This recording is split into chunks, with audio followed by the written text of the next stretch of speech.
Dear friend, आज सबसे बड़ा विषय लेके आए हैं। दो चीजें आज बहुत बड़ी प्रैक्टिकल लेवल के ऊपर काम करने वाली है। कभी आपने सोचा होगा कि जो लोग होते हैं वो अपना दिन का 40% जो काम है वो किसी आउटपुट के लिए नहीं बल्कि किसी आदतों के चलते करते हैं।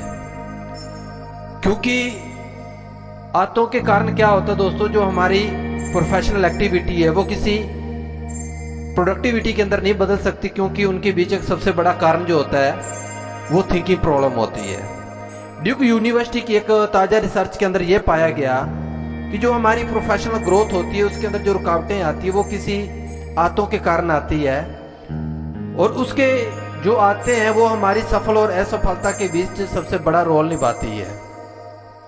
और वही कारण है कि यदि ऐसी आदतें अगर हमारे काम करने के तरीके को किसी लेवल से 0 पे लाती है या फिर 0 से 1 पे बनाती है, तो इन आदतों को हमें छोड़ना बहुत जरूरी है। क्योंकि आज दो चीजें आपको बताने जा रहे हैं जो ये प्रैक्टिकल है, और वो है फिक्स माइंडसेट और ग्रोथ माइंडसेट।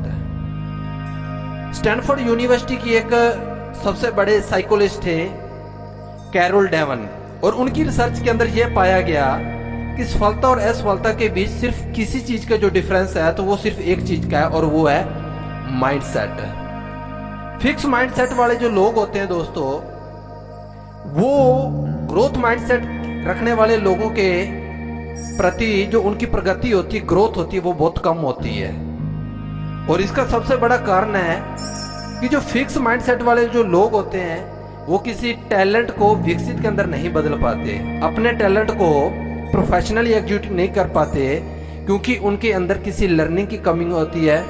जबकि ग्रोथ माइंडसेट के जो लोग होते हैं वो मार्केट के अंदर किसी साइज को इंक्रीज करके, किसी से सीख के, अब किसी कल्चर को अपने अंदर इन्वॉल्व करके सुनने और सीखने के कल्चर जब प्रेरित करते हैं, तब वो लोग क्या करते हैं, अपने आप को प्रोफेशनली एग्जीक्यूट तौर पे कार्य करते हैं और मार्केट के अंदर एक बहुत बड़ी स्टडीज तैयार करते हैं। और यही कारण होता है, और यही सिंपल जो फंडामेंटल प्रिंसिपल वैल्यू है किसी आम इंसान के अंदर, वो दो चीजों को समझने में है, ग्रोथ माइंडसेट और फिक्स माइंडसेट।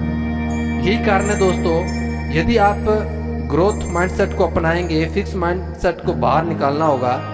और इसे अपनाने से दोस्तों क्या होगा कि आप इनिशियली क्या होगा, किसी के अंदर कन्वर्ट होंगे, किसी एजुकेशन बोर्ड्स के अंदर कन्वर्ट होंगे, एक बड़े लार्ज स्केल ऑफ की ऑथराइज के अंदर किसी नॉलेज को अपनी स्किल के अंदर बदलने में आप कामयाब होंगे। हमारी वीडियो सुनने के लिए आप सबका बहुत बहुत धन्यवाद। Thank you very much.